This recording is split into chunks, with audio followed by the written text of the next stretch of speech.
Vou mandar uma mensagem aqui, um lembrete para todo mundo no WhatsApp, para que conectem.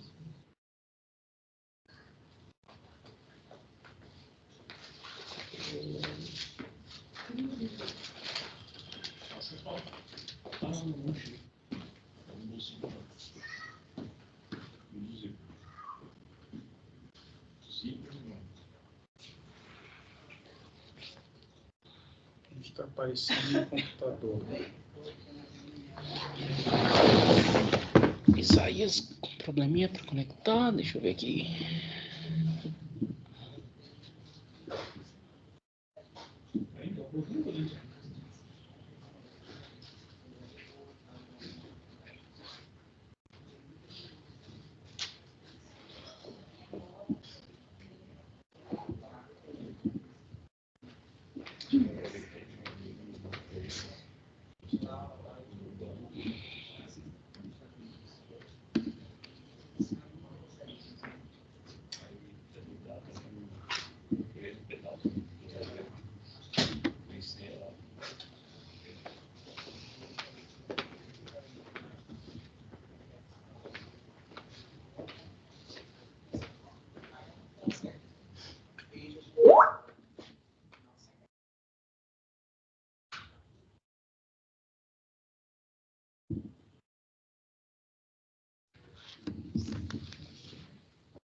Bom dia, boa tarde.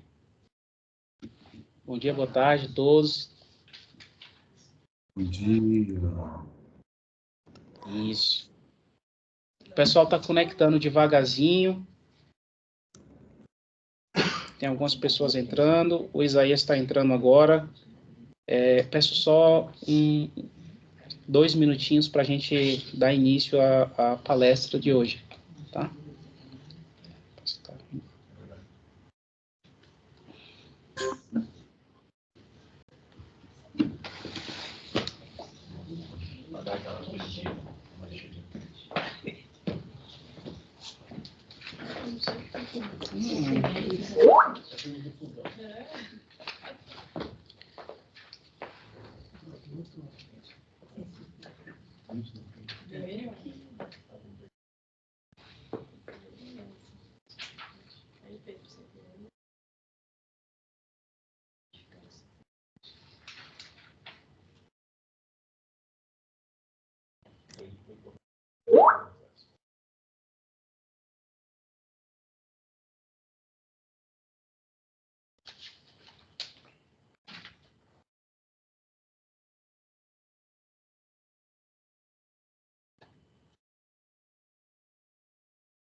Isso. Ok, pessoal. Aqui já são 3 horas da tarde na Suécia, em Gotemburgo. No Brasil, 10 da manhã. E a gente já pode começar a nossa palestra. Primeiro, agradecer a presença de todos vocês. Espero que vocês estejam me escutando. Todo mundo me escutando? Joinha? Tranquilo. Legal. Isso. A turma está aqui na sala em Gotemburgo, tá? No centro. A gente tem esse grupo, chama Grupo Boa Nova. E quero dar as boas-vindas a todos que vieram participar hoje conosco, um pouquinho do nosso estudo, da palestra do Adeilson. A gente vai fazer a chamada já. Queria também apresentar o Isaías, nosso presidente, está aí. Olá, Isaías. Bom dia a todos, bom dia, Pedro. Bom dia, Adeilson. Bom dia. A gente está com um horário bem certinho. O Adeilson tem várias atividades aí pós-palestra, então eu não vou falar muito, não. Vamos direto ao assunto. Passo um pouco a palavra para você, Isaías, para fazer uma apresentação do Adeilson, tá? A gente vai fazer, como o Pedro falou, gente, nós estamos com o tempo um pouco reduzido, porque o Adeilson ele tem outros compromissos logo após esse trabalho. E para quem não conhece o Adeilson, ele Adeilson Salles, é natural do Guarujá, em São Paulo, é escritor, palestrante, psicanalista. Até o momento, ele tem 95 livros publicados para crianças, jovens e adultos. Alguns de seus livros infantis foram traduzidos para a língua inglesa. O êxito de seu trabalho se reflete na participação, né, nas grandes bienais e feiras do livro do Brasil. E ele está até indo, após o nosso trabalho, para uma feira do livro em Santo André. É requisitado para palestra no Brasil e exterior, falando em escolas, universidades e centros espíritas. Bom, nós vamos fazer a nossa prece inicial, então, para a gente passar a palavra para o Adeilson. E vamos lá, né? Amigo Jesus, Senhor e Mestre, aos benfeitores espirituais que nos assistem, a esses amigos e irmãos que nos amparam no nosso trabalho espírita,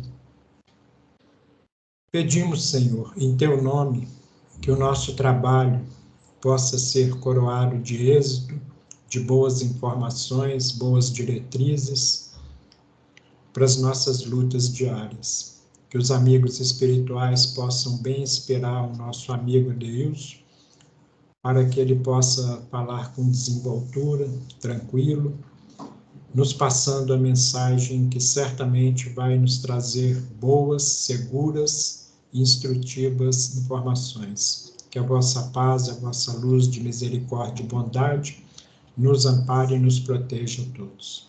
Que assim seja. Deus, a palavra é sua. Muito obrigado, Isaías. Obrigado ao Pedro pelo convite.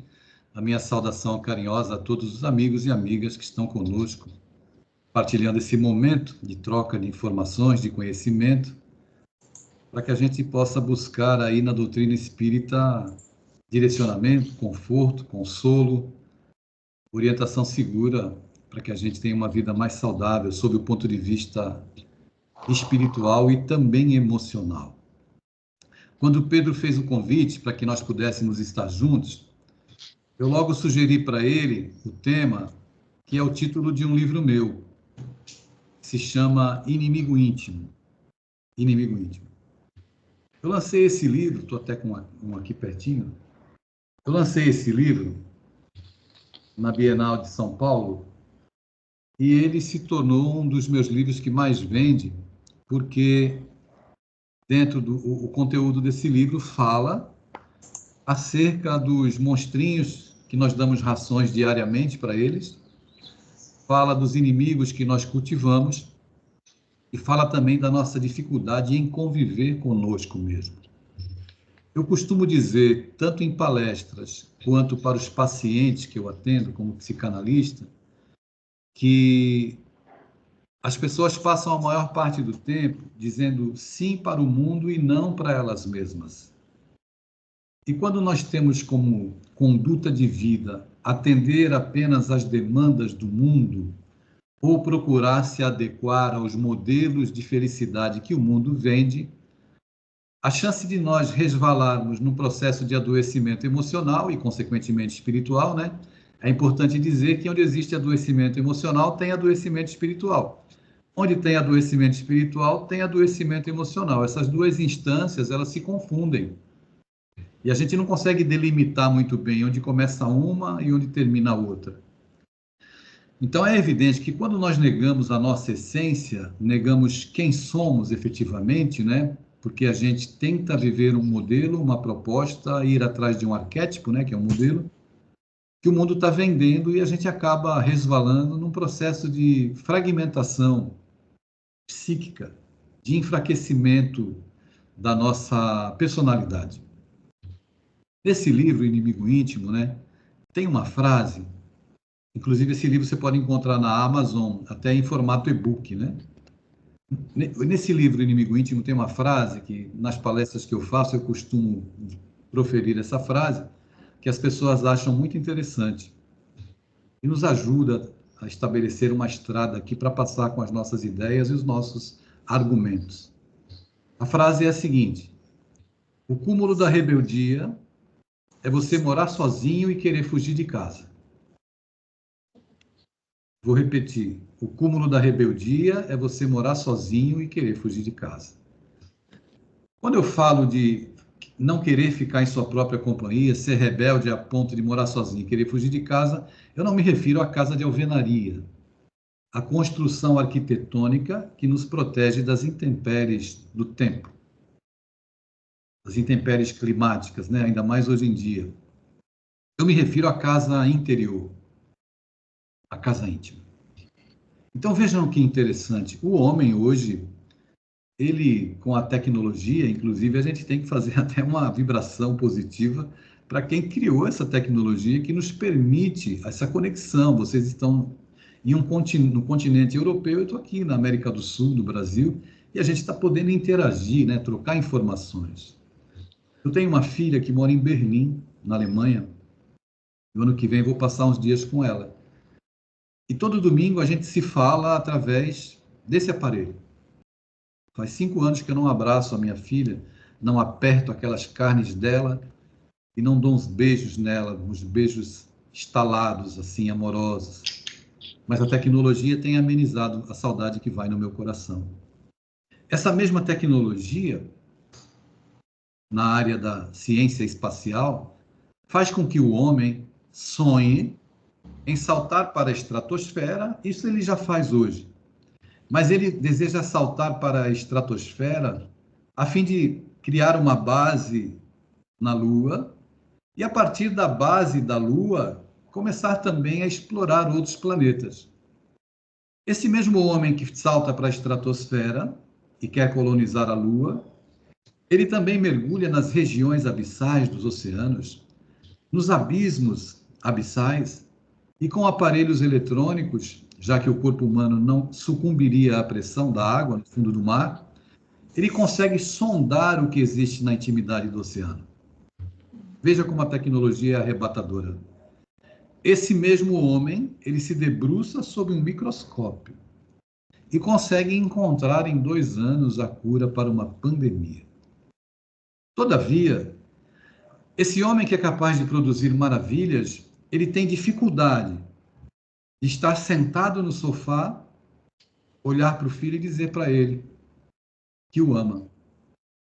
Ele tem dificuldade de dizer para as pessoas que a revelar o seu amor, a pedir perdão, a viver um processo, estabelecer um processo de auto-amor, de uma vida mais saudável, de compreensão de que nós somos espíritos imortais tendo uma vida passageira na Terra. E esse período, ele é limitado, já que nós não sabemos, a nossa passagem já está comprada, mas efetivamente a gente não sabe a hora em que nós estaremos na estação de partida. Mas o que importa agora, e eu gostaria de propor para todos que estão aqui comigo, me acompanhando, é uma questão filosófica, profunda, considero. Nós já sabemos, através da literatura espírita, através de médiuns absolutamente confiáveis, como Chico Xavier, que existe vida depois da morte. Isso nós já sabemos.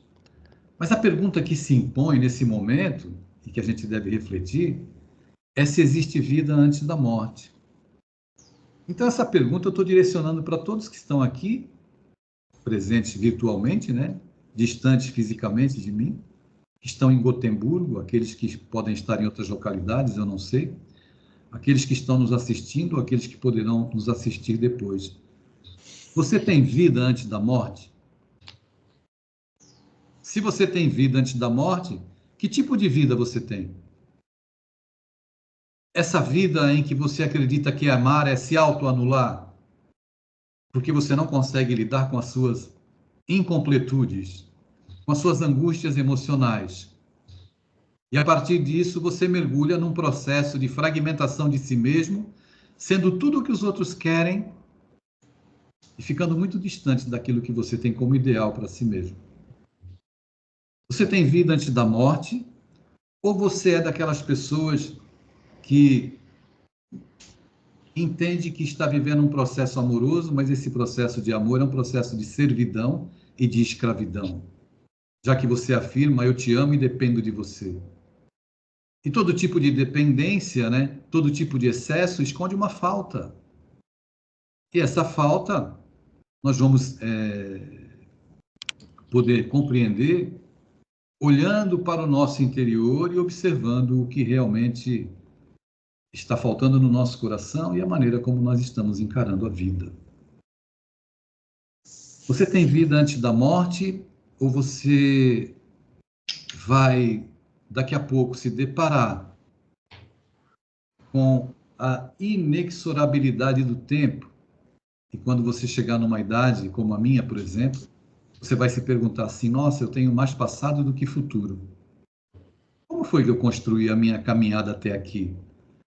E se você tiver construído uma caminhada para viver a vida dos outros e não a sua, você vai me procurar daqui a pouco, os meus recursos como profissionais da psicanálise, como as pessoas me procuram para dizer, Adeilson, eu estou desesperado ou estou desesperada, porque eu vivi a vida dos meus filhos, das minhas filhas, e eu não vivi a minha vida.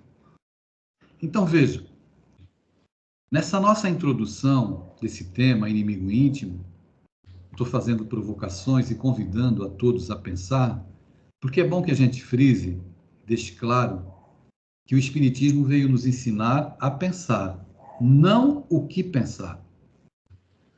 Eu vou repetir. O Espiritismo veio nos ensinar a pensar, mas não o que pensar.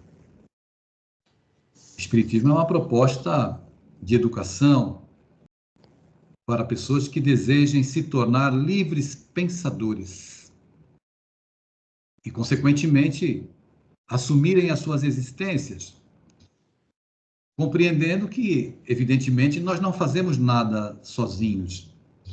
Todavia, existe um esforço da minha vida, existe uma etapa que sou eu que devo implementar, empreender, me esforçar para poder construir alguma coisa.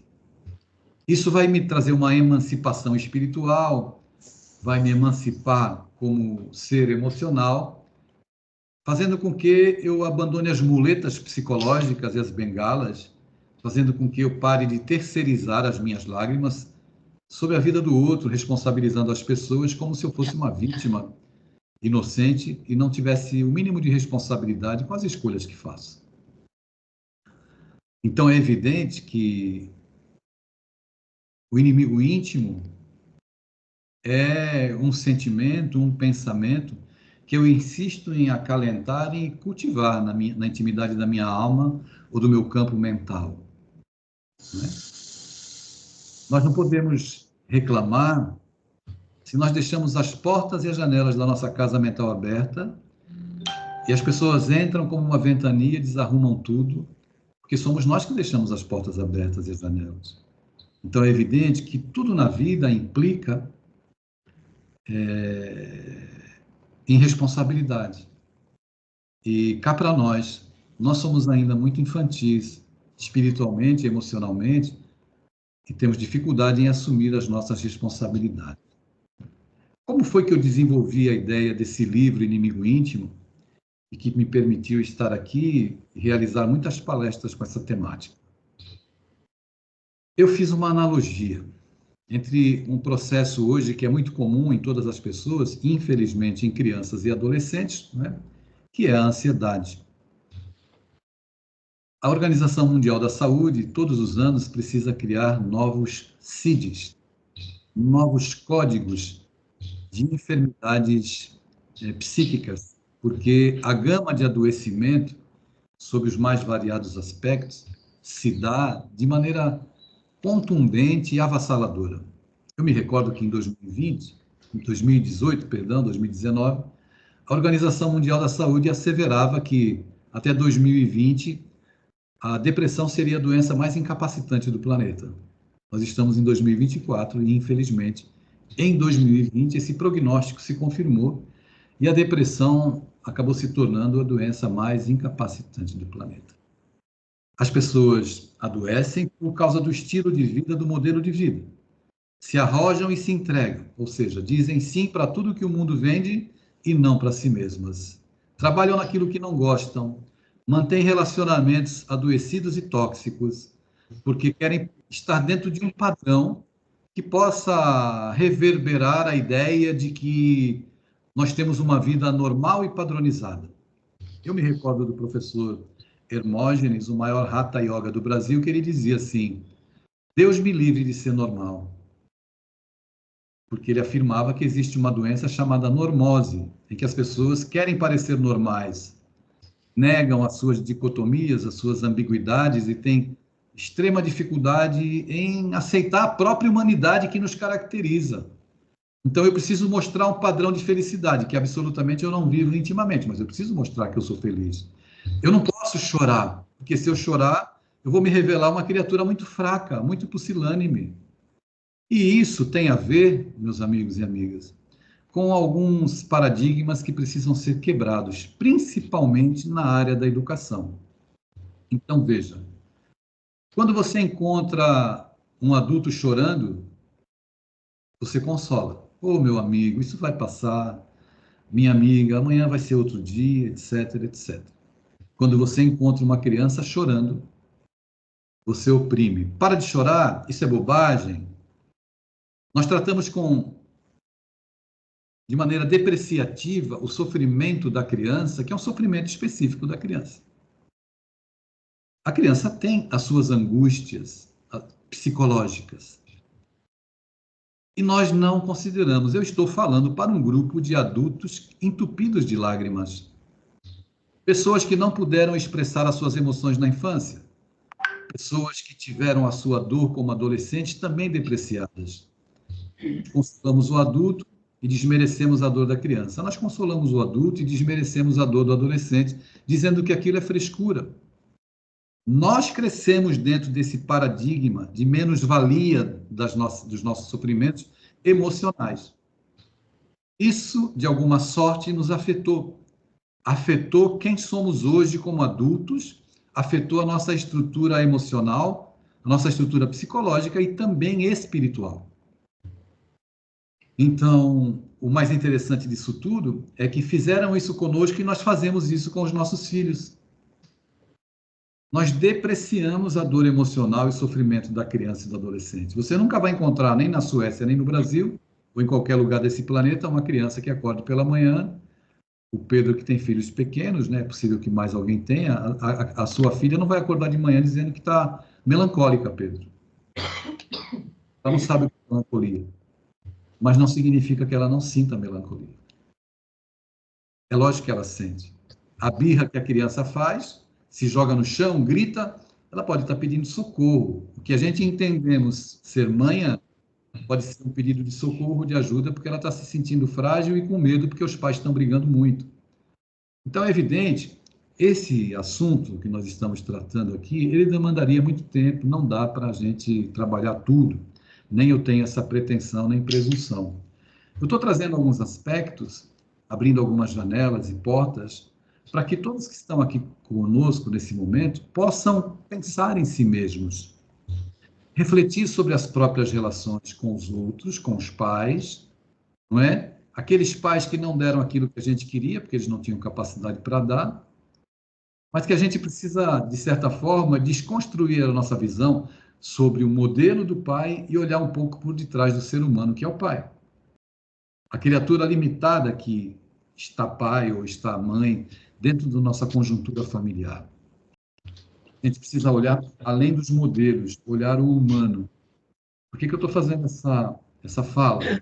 Porque se nós tivermos maturidade para ter um jeito novo de olhar para as pessoas, nós poderemos aliviar muito o peso que vai no nosso coração de relações que não foram tão saudáveis assim. Então, no livro, eu fiz uma analogia. Uma pessoa que não sabe nadar quando ela cai na água, ela vai se afogar. Vai entrar água no nariz, vai entrar água na boca, ela vai experimentar uma asfixia. Essa moça que sentou do seu lado é a Paula, né? Como vai? E a pessoa cai na água, vai se afogar. Então, na primeira parte do livro Inimigo Íntimo, eu trabalho um afogamento, só que um afogamento psíquico. Quando a gente não consegue administrar as nossas emoções, a gente experimenta uma asfixia interior, através do medo, da ansiedade, do pânico, do estresse. Então, você quer correr, você não sabe para onde correr, porque aquele processo está se dando por dentro. Como é que você vai fugir de algo que acontece na intimidade do teu coração? Você não tem como fugir. Você não consegue fugir. Então, essa é a primeira parte do livro, onde eu falo de sentimentos, de emoções que nos asfixiam. E na segunda parte, eu falo sobre... Eu jogo as boias salva-vidas, né? Quais são os sentimentos e as emoções que vão nos auxiliar a escapar desse afogamento emocional, dessa dor de viver? Porque eu queria dizer aos amigos e amigas que não existe punhal que vai lhe ferir mais do que os seus pensamentos. E não existe remédio mais forte do que os seus próprios pensamentos. Então, veja, onde é que você está morando hoje? Porque nós moramos no que pensamos. Você está se afogando emocionalmente? Você está ainda ilusoriamente acreditando que você vai controlar seu filho, sua filha, seu marido, sua esposa, o colega de trabalho? Você ainda está nesse processo ilusório de achar que a vida tem controle?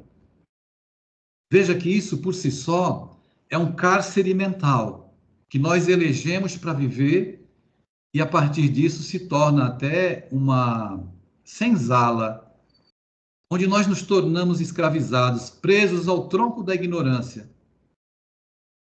E a alforria só vai se dar para as nossas vidas, para termos uma vida mais saudável emocionalmente e espiritualmente, a partir do momento em que nós nos decidirmos a largar as muletas e as bengalas da terceirização da nossa responsabilidade sobre a própria vida e assumir, olha, é duro viver, porque viver dói. Nietzsche falava muito sobre isso na sua teoria sobre o super-homem. Para Nietzsche, o super-homem é aquele ser que sabe que vai enfrentar uma dor, que sabe que vai chorar, sabe que vai ficar desalentado, sabe que existirão momentos mórbidos no coração, o desejo de desistir. Mas mesmo conhecendo a dor de viver, o super-homem para o Nietzsche não é o homem de aço. É aquele que tem consciência de que a vida é assim e decide continuar vivendo e fazendo o seu melhor, aonde quer que esteja. Mas muitos preferem, eu vou procurar o psiquiatra.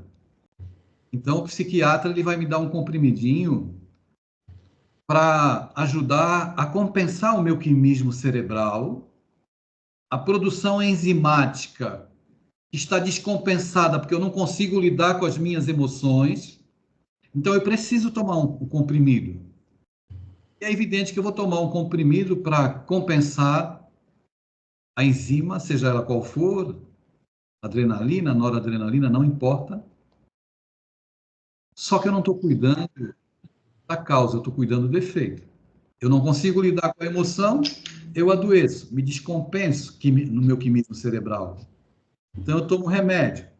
Mas se eu não adquirir a consciência de que eu estou cuidando da causa, é aquela dor de cabeça que você tem, você toma analgésico. Mas a dor de cabeça, ela é o sintoma, ela não é a doença.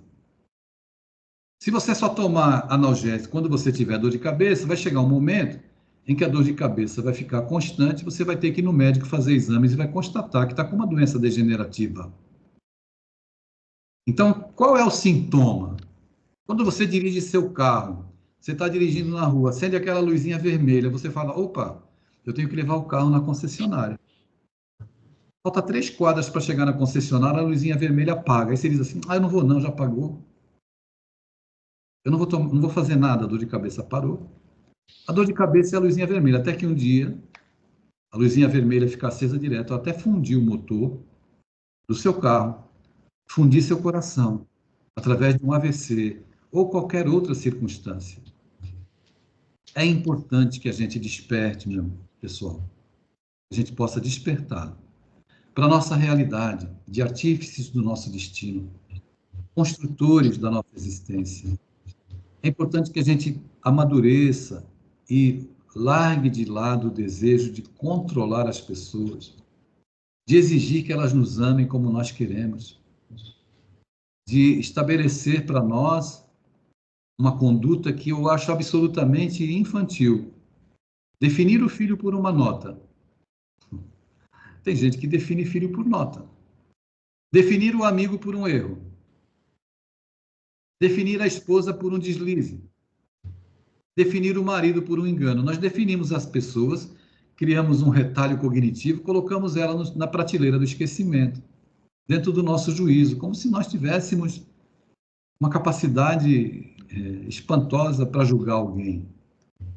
Então, a gente precisa de abandonar a conduta policialesca de querer vigiar a vida dos outros, né? Principalmente dentro da casa espírita, que a gente age como uma polícia moralizadora quando a gente não tem moral. A gente é doente, nós somos criaturas enfermas. Precisamos de cuidados médicos. Cuidados de um médico chamado Jesus, sem prescindir dos cuidados emocionais. E hoje não faltam na internet possibilidades para a gente buscar nossa saúde mental. Tem até alguns livros como esse aqui. Olha eu fazendo propaganda do meu trabalho. Tem até alguns livros como esse que você pode ler para te ajudar, né? E nesse livro Inimigo Íntimo tem a minha visão como psicanalista e também como espírita. Por isso, eu trouxe muitas informações, Pedro. Eu sei que eu poderia me estender falando mais, eu teria algum tempo ainda para falar mais. Mas eu acho que tudo que eu já soltei aqui já foram provocações para que as pessoas pensassem. Eu vou repetir aquela pergunta filosófica que me inquieta muito. Quero te perguntar, meu amigo, minha amiga, se você tem vida antes da morte. Porque depois da morte a gente já sabe que tem. E antes da morte? Você tem? É bom pensar na vida que você tem e, a partir disso, estabelecermos um novo olhar para as pessoas, para as situações e, principalmente, um novo olhar para consigo mesmo. Que personagem eu estou representando e abandonando quem eu sou efetivamente? Que personagem eu estou abandonando? Estou deixando de ser quem eu sou. Eu não estou chorando porque me disseram que chorar é sinal de fraqueza. Chore. Eu não estou pedindo ajuda para não parecer uma pessoa fraca. Peça ajuda. Estenda a sua mão. Eu costumo dizer, né, vocês conhecem aquela passagem de Lázaro, da ressurreição de Lázaro. Lázaro, quando saiu do sepulcro, que Jesus o chamou para fora, sob o olhar espantado das próprias irmãs e de todos que estavam ali à volta, né? Diz Emmanuel, que eu considero o quinto evangelista, né? Nós temos os 4 evangelistas, João, Pedro, Lucas, Marcos e Mateus. Eu considero Emmanuel o quinto evangelista porque ele aproxima o evangelho da cozinha da nossa casa, da sala. Isso é muito legal. No livro Caminho, Verdade e Vida, na mensagem de número 112, ele fala, essa mensagem tem o título de Como Lázaro. Então ele fala acerca da passagem, Emmanuel trabalha nisso, no instante em que Jesus chama Lázaro para fora. E eu quero me dirigir a você que está aqui comigo. Eu estou vendo alguns nomes aqui, olha, eu tenho aqui o Isaías, eu tenho a Geni da Silva, eu tenho a Vera, eu tenho Gastan Vandari, me perdoe se eu pronunciar errado, a Crícia, eu estou vendo a Paula aí do lado do Pedro. Desde a Palestina, quando Jesus pediu para Lázaro sair para fora, nessa manhã, ele pede ainda e reverbera desde a Palestina um pedido para você. Saia para fora. Quando ele pede para Lázaro sair, antes de ele pedir, ele pede para remover a pedra do sepulcro. Será que o seu coração não está sepultado sobre a pedra da mágoa, da desesperança? Será que você não precisa experimentar uma ressurreição para uma vida nova, porque seu casamento é uma prisão? Né? Será que o seu coração não está sepultado, ou a sua vida sepultada, e precisa experimentar uma ressurreição emocional para poder olhar para os seus filhos e compreender que você não é proprietário nem proprietária dele? Ficam essas indagações, porque quando Lázaro sai, diz Emmanuel, do sepulcro, Lázaro não ficou feliz porque teve restituído a sua vida orgânica. A felicidade de Lázaro, ela era exponencial. Sabe por quê? Porque ele tinha a oportunidade, ele teve a oportunidade de recomeçar a vida dele sob uma nova perspectiva. A perspectiva de ser uma outra pessoa, com um novo olhar para o que ele vivia. Então, fica o convite para que a gente possa intimamente pensar e refletir na nossa ressurreição, daquilo que nós necessitamos para a nossa caminhada no mundo. Eu quero agradecer imensamente, Pedro, pelo convite, a todos que carinhosamente me escutam, me ouvem, né? E encerrar minha fala abrindo, se alguém quiser fazer uma indagação e eu tiver condições de responder. Se a pergunta for difícil, normalmente o meu sinal de internet cai. Aí eu não posso fazer nada. Vocês vão me perdoando, ok? A gente agradece, Adeilson. A gente passa, como você falou, para as perguntas aqui. Tá? Eu creio, né, Pedro, que o pessoal deve estar fervilhando, né, de perguntas. Eu mesmo tenho aqui um monte de perguntas que daria outra palestra, viu, Deus? Pena que você não tem muito tempo. Esse assunto é vasto demais. Nossa, mãe, dá para a gente conversar aqui, principalmente diante da avalanche de coisas que vem acontecendo na sociedade. E pelo que você expôs para a gente, certos acontecimentos estão profundamente atrelados ao processo educacional deficiente, né? Que nós, os pais, estamos passando aos nossos filhos. E o professor Isami Tiba ele até falava que esses pais que estão aí hoje são chamados a geração pé de galinha. Não sei se você já ouviu falar disso. Ele conta que quando a gente era pequeno, a nossa mãe falava, come as partes do frango assim, deixa o peito para o seu pai. Aí hoje esses pais chegam e falam assim, ó, eu já comi tanto, minha mãe falava tanta coisa, vou deixar o peito para os meus filhos e vou comer o pé de galinha. Quer dizer, a gente é um processo, parece que ele não muda, né? A gente vem sempre repetindo as mesmas coisas, os mesmos equívocos, e a gente assistindo o que está acontecendo com esses jovens hoje é profundamente preocupante, né? A gente percebe a ansiedade, a fragmentação da personalidade, né? Coisas que você falou, e aí a gente pergunta, né? O que fazer? Então, em primeiro lugar, eu preciso informar, eu sei que vocês sabem, mas eu vou relembrar, não é informar não, eu vou relembrar. Nós somos espíritos imortais. Então, a gente não vai conseguir quebrar esse paradigma, que é um paradigma de uma educação castradora, violenta, muitas vezes autoritária, para com os nossos filhos. Os nossos pais sangraram em cima de nós, na nossa vida, os nossos pais sangraram as suas feridas, e nós sangramos em cima dos nossos filhos. Quando a gente se debruça numa fala, num espaço que a gente pode considerar um espaço religioso, né? A doutrina espírita, ela também é religião. A gente está podendo, porque a lente da reencarnação, ela dilata muito a nossa compreensão acerca da vida. Tem gente que se detém apenas na reencarnação como um processo. Eu vou voltar para responder pelo que eu fiz, e etc. E não é muito mais amplo do que isso. É muito limitante você pensar na reencarnação como um processo de pagar uma dívida. A encarnação é um processo de educação. Então, na primeira fala que eu tive, que vocês me ouviram, né, nem lembro quando foi, mas faz meses, né, nós falamos sobre educação e falamos da necessidade de ressignificar o que é educação. Não, eu sei que todos os amigos brasileiros aí, meus conterrâneos, estão na Suécia e podendo oferecer para os filhos uma educação de qualidade bem superior à do Brasil. Mas acontece que os filhos, eles não precisam apenas do alimento intelectual.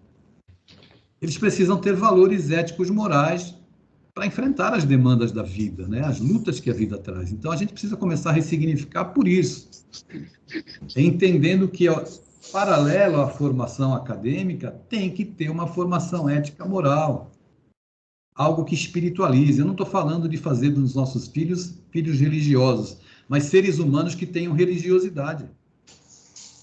No respeito ao semelhante, no respeito ao meio ambiente e principalmente no respeito a si mesmo. Então, como a maioria hoje mergulha nos prazeres, naquilo que o mundo vende e oferece, fica muito difícil eles saberem quem são. Eles não têm o endereço de si mesmos. São os pais, não é? E eu vou informar já logo de cara aqui, se eu não disse da outra vez, digo hoje, os pais são o Emmanuel na vida dos filhos. A Joana de Ângeles da vida dos filhos. Os pais são os mentores. Alguém tem que segurar no leme da embarcação. O seu filho não vai quebrar.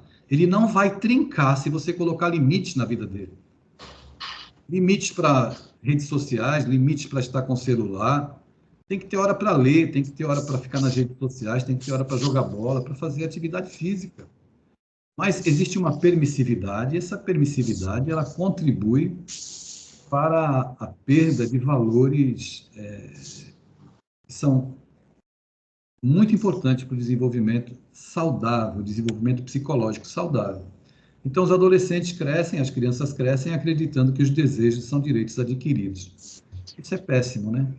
Então, o que a gente vai fazer? A gente tem que começar a estabelecer, quebrar paradigmas e entender que os nossos filhos não precisam apenas de uma boa escola, de um bom convênio e de um bom prato de comida. Eles precisam da nossa presença. Como eu disse do nosso outro encontro, que os nossos filhos não sejam órfãos emocionais, que tem pais dentro da vida, tem pais dentro de casa, mas não tem os pais dentro da vida. Creio que é um esforço de cada um, né? É isso, a gente tem uma pergunta aqui na sala também, tá? Eu e o seu Isaías, a gente está bem, assim, alinhado, porque a minha pergunta é parecida. Eu queria saber se você atribui a depressão e a ansiedade das crianças e dos adolescentes a um desequilíbrio espiritual. E se sim, como que a gente, dentro da doutrina espírita, consegue melhorar isso? Como é seu nome? Desculpa, é Daniela. Prazer, Daniela. Obrigado pela pergunta. Em primeiro lugar, a gente precisa olhar para os nossos filhos como seres espirituais e também seres emocionais. A partir do momento em que eles reencarnam na nossa casa, a gente não pode olhar para eles só pela ótica emocional. Existem crianças que são depressivas desde que nascem. Então, existe a depressão endógena. Depressão endógena é aquela que a gente traz, sabe? Você fica assim, nossa, mas como é que pode essa criança ser triste? Você vê uma melancolia na criança. Isso é uma depressão endógena, que pode ser uma característica da biografia reencarnatória dela. Ela traz de outras vidas. A depressão exógena é aquela que é provocada pelo meio. Por exemplo, uma família conturbada. A gente olha para o lado espiritual, mas o problema da depressão da criança pode ser insegurança, porque o pai é violento, porque o pai é autoritário, porque existe agressão mútua. Então, quando a gente lançar um olhar sobre a criança, a gente precisa lançar um olhar que perpasse por esses dois universos, espiritual e emocional, para que a nossa compreensão seja maior e a nossa ação, no sentido da ajuda que desejamos prestar, ela seja mais assertiva. Então, em que contexto essa criança vive é um fator que não pode deixar de considerar. E depois, agregar isso, o olhar para a dimensão espiritual. Quando a gente fala em evangelizar a criança, eu detesto esse termo, evangelizar. Eu acho que a gente tinha que usar o termo educação espírita, né? Quando a gente pretende evangelizar, respeitando quem adota esse termo, a gente precisa entender que uma prática evangelizadora não é uma prática que deve repetir o modelo da escola de passar conteúdo. Eu não vou falar sobre Deus para a criança, ela vai assimilar quem é Deus pela teoria que eu estou passando. Educar, evangelizar, é a promoção de vivências. Porque se eu sensibilizo o coração, o processo educativo acontece. Então, é assim que nós compreendemos a evangelização. Eu estou te falando isso porque eu considero um recurso importante para auxiliar a criança que experimenta sofrimento emocional e que também pode trazer aí uma dificuldade espiritual por causa da história que ela construiu em vidas passadas. Mas o amor, o afeto, sabe, ele cabe em qualquer circunstância. O maior instrumento pedagógico é o afeto, é o acolhimento. A criança, eu e você, todos nós, o adolescente, nós precisamos ter um sentimento de pertença. Nós precisamos ser notados. Eu tenho ido aos postos de gasolina, daqui a pouco eu vou, antes de ir para Santo André, vou parar no posto, e todas as vezes que eu paro no posto, eu tenho feito uma experiência. Eu abaixo o vidro, o frentista vem, ele me quer saber, porque ele ouve isso o dia inteiro, coloca 100, completa, coloca 200. Eu tenho quebrado esse paradigma perguntando para ele, qual é o seu nome? E dando um sorriso, meu nome é Adeilson. E ele fica espantado e sorri. E a gente estabelece um outro momento, um momento de pertença. Eu estou dando pertencimento a ele e ele está dando pertencimento a mim. Outro dia eu saí do prédio e quando eu passei tinham 2 garis sentados na calçada, comendo um sanduíche cada um. Eu passei por eles e disse, bom dia. Quando eu disse bom dia, um deles estendeu aquele sanduíche de mortadela para mim e disse assim, você não quer um pedaço do meu sanduíche? Um gesto de humanidade pode parecer pueril, mas nós estamos precisando de gestos de humanidade. Então, na nossa prática educativa, como pais e mães, enquanto evangelizadores, nós precisamos lançar um olhar um pouquinho mais abrangente, nunca analisar uma questão de sofrimento de uma criança apenas pela perspectiva espiritual. Porque, como eu disse no início da fala, esses 2 universos, essas instâncias, elas se entrelaçam. E a gente precisa estar atento a isso. Não sei se eu ajudei. Sim, com certeza. Tem mais perguntas? Fabrício. Tem uma entidade levantando a mão lá atrás. Fabrício, oi, Ade. Oi, Fabrício. Oi. Eu estava pensando aqui com relação ao inimigo íntimo, o que nós podemos fazer, ou quais são as ferramentas que podemos acessar quando o nosso inimigo íntimo não fica quieto, não para de falar. Pois é, ele faz uma gritaria dentro da nossa cabeça, né, Fabrício? Olha, não é fácil não ficar ouvindo esse inimigo que é o reflexo de quem somos, né?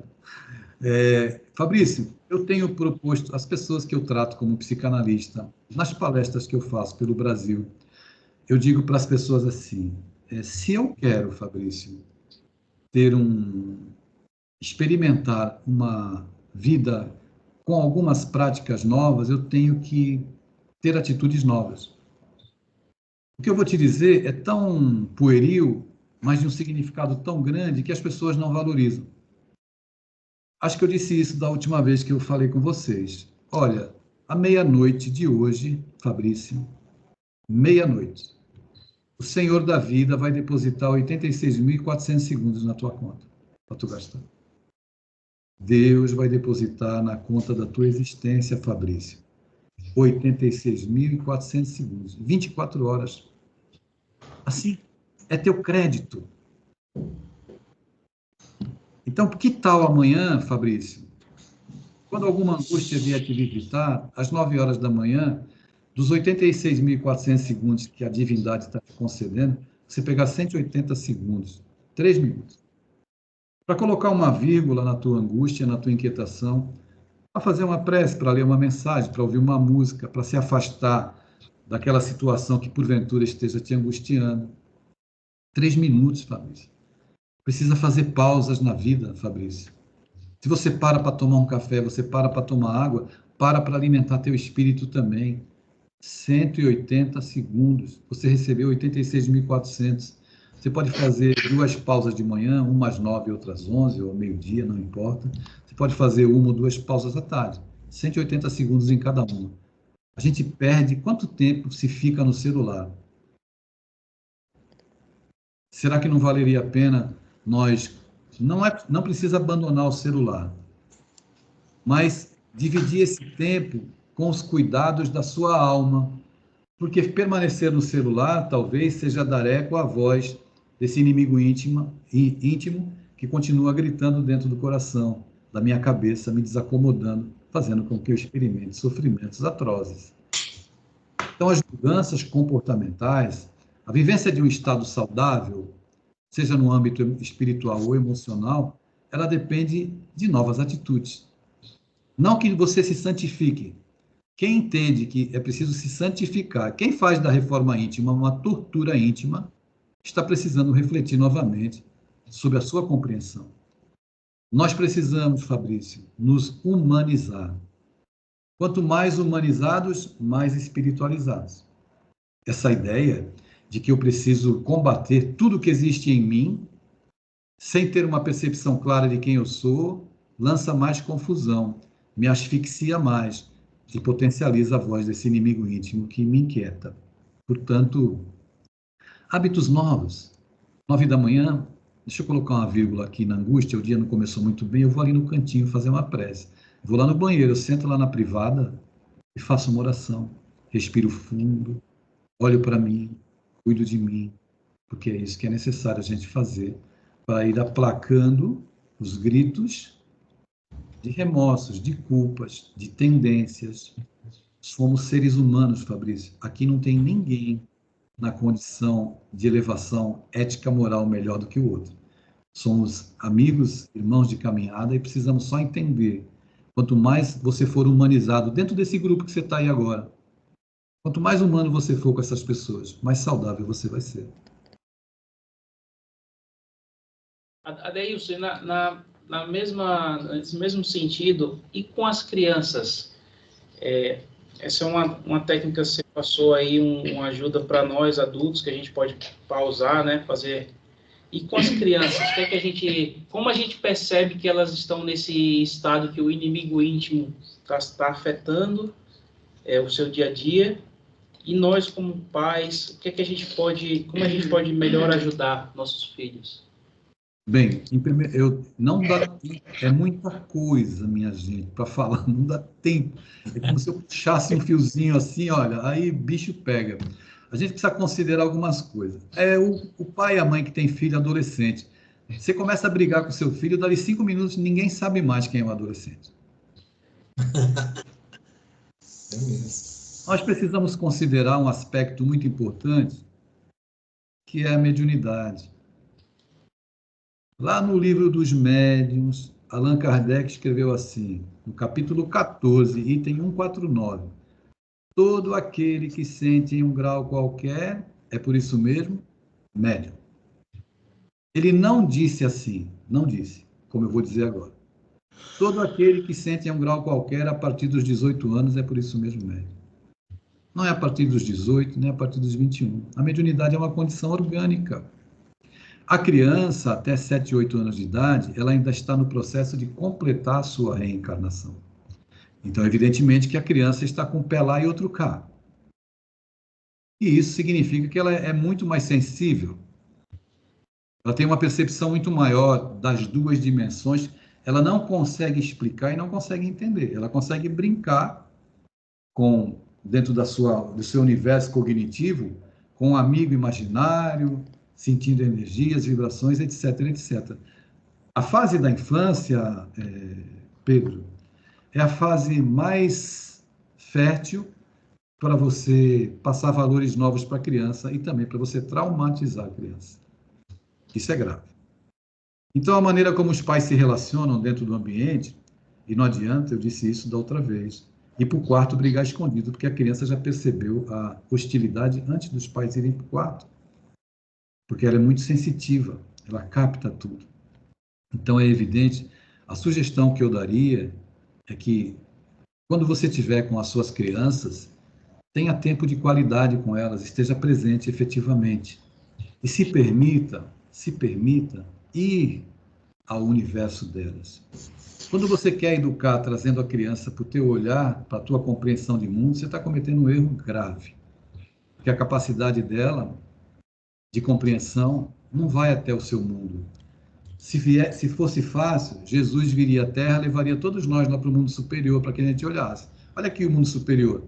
Ele teve que se rebaixar, não é, para nos alfabetizar dentro desse universo nosso, contando histórias, etc, etc.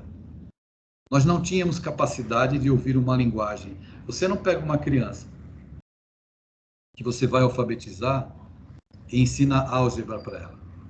Você precisa ensinar ela a fazer a bolinha, colocar a perninha na bolinha. Então, o erro maior, sabe, um dos grandes erros da educação, das relações humanas, reside num fator, a comunicação. A gente precisa se comunicar melhor. Isso que a gente precisa refletir.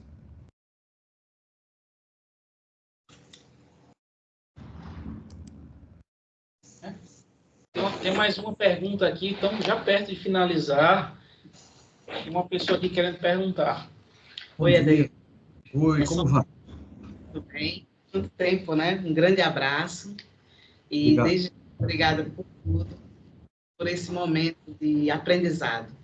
Então, é em cima do aprendizado e de tudo que eu vi aqui, eu fico perguntando, assim, como combater verdadeiramente esse inimigo nosso que está dentro da gente, quando a gente ainda tem um mundo que reproduz, né, tanto na educação como familiar, as mesmas até crenças. Assim, eu fico vendo a alfabetização aqui, um processo semelhante à alfabetização que eu vi no Brasil e que eu vivi.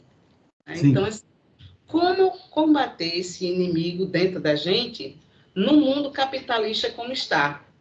Quando os valores, assim, cada vez mais ficam mais distantes e as famílias não têm a oportunidade, inclusive, de vivenciar.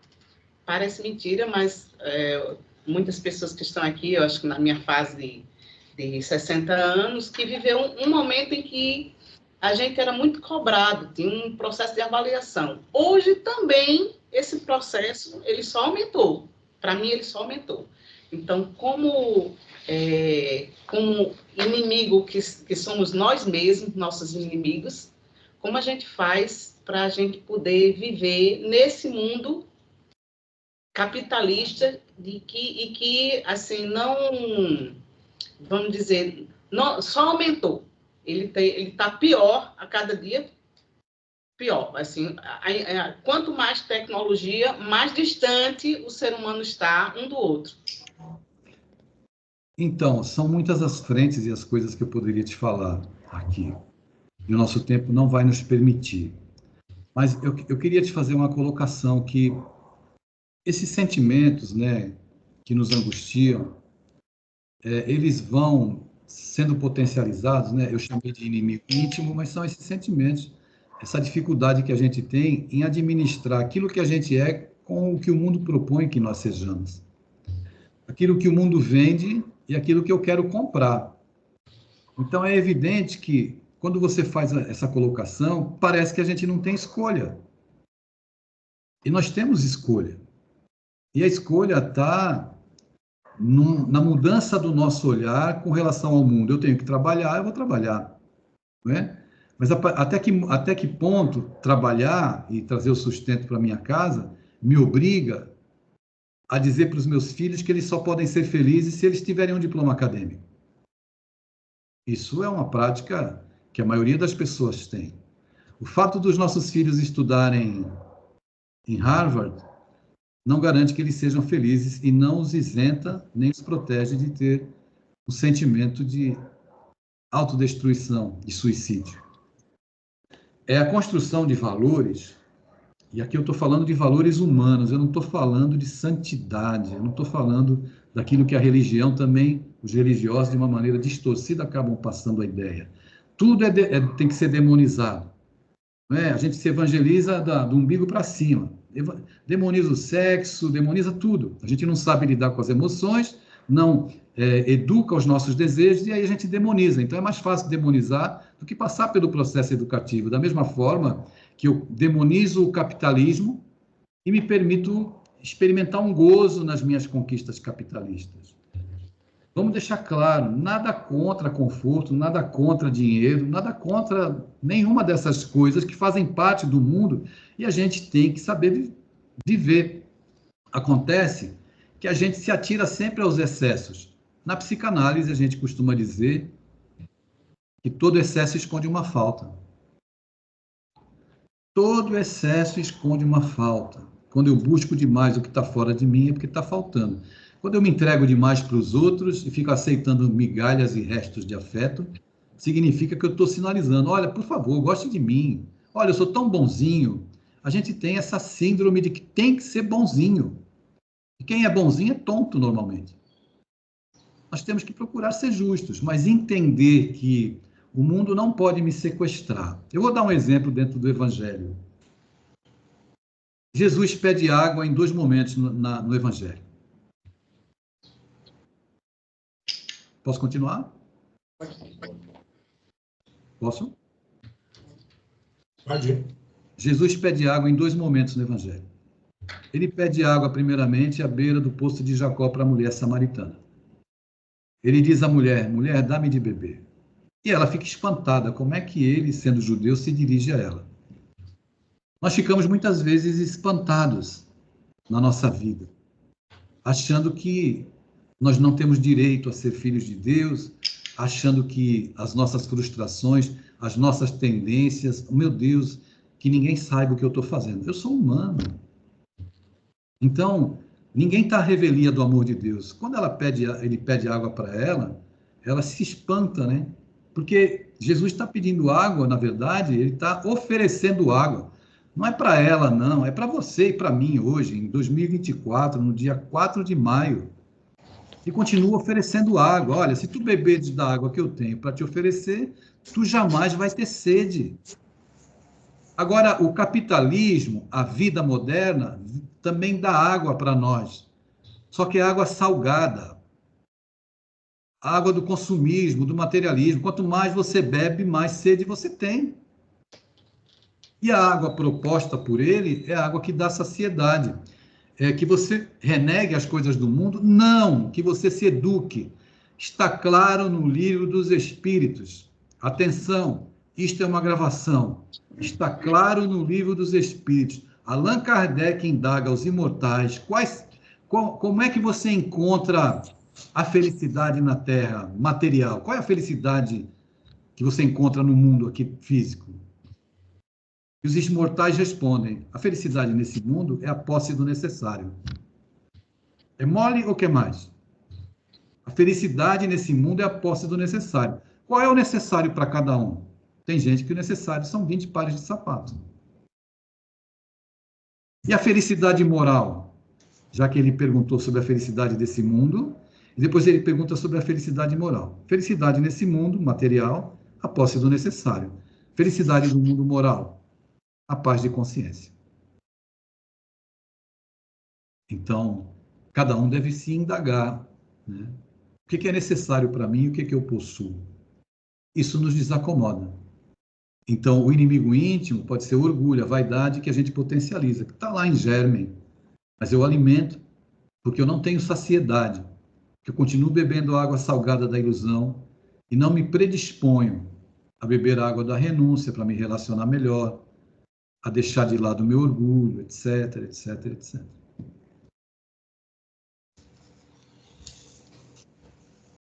Adeilson, obrigado. Acho que a gente já passou bem do tempo. A gente agradece muito o teu tempo, tá? Estar aqui com a gente hoje, todos que vieram.